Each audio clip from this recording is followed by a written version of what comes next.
Hey everybody, what's up? So I finally finished my robot project for my upcoming sci-fi role-playing game, and I just wanted to show him off here in all of his fully painted wackiness. So, as many of you could probably see, he is heavily inspired by Lost in Space, both the original TV series and the '97 movie.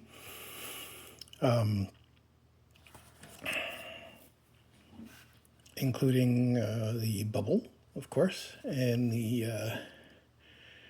Dr. Octopus, literally that's where they're from, claw arms. So one of the features is that this thing I put together with lots of magnets and ball bearings. So the arms are removable and swappable. And even the torso removes, the head removes, and you can even remove the miniature from the base. It has magnets as well on the underside. And of course there's a magnet here which holds it down to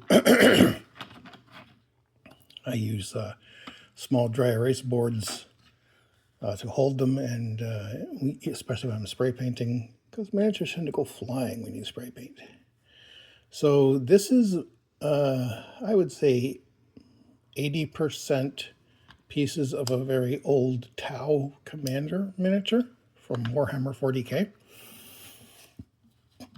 Pretty much all of the pieces here, except for the magnets and the tank treads, these parts are from a Tau.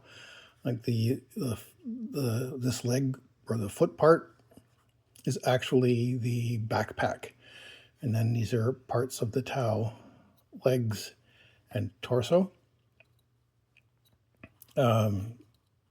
And then, of course, these are some of the epaulets from, I think, a modern Tau set that I kind of added as, gap fillers and so on. And then, of course, we have these arms are actually from a Necromunda set, again, which I replaced the ball joints with ball bearings so that they could attach magnetically. And these are Dr. Octopus action figure arms. The bubble is I took a cast of the Tau sensor, whatever that disc thingy is, and cast them in clear UV resin, and then used some beads to make a neck, and then painted it up for the bubble. So since basically the robot has a very similar function to the original Lost in Space, this is basically a crew of human astronauts on exploration missions.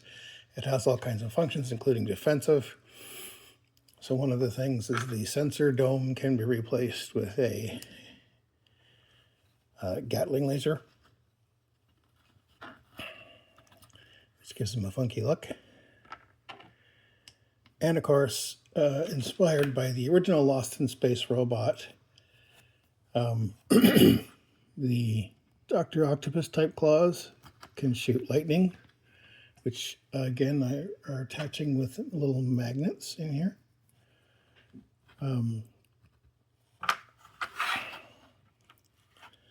So it's really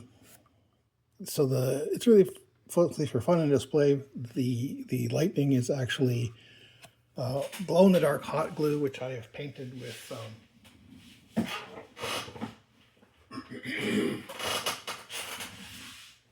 neon acrylic paints.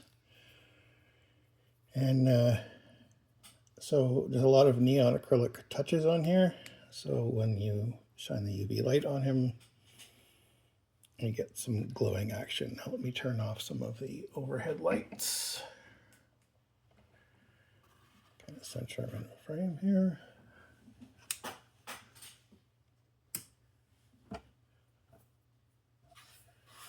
So we have the sensor dome, the lightning, and a lot of little details like where there's panels and sensors and lights and so on. And on the back, so down here, so these parts are I envision as jets, including there's some on the bottom too, which were a part of the backpack. Oh, sorry. There we go. So they're basically little jump jets that can let him clear obstacles. And when operating in a vacuum, he can use those to maneuver. I keep saying he, even though it's a robot, because it does have a male personality, kind of like the original Lost in Space robot. The original Lost in Space robot was never called anything but robot, but was officially designated a B-9 environmental control robot. So I've decided that this one is a B-900 autonomous planetary exploration robot, or APEX.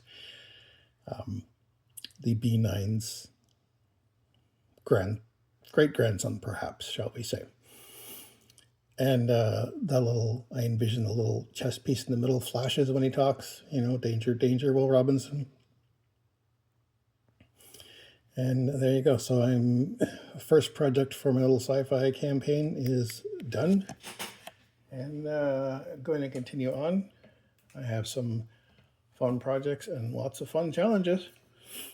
So stay tuned to this channel. All right, bye.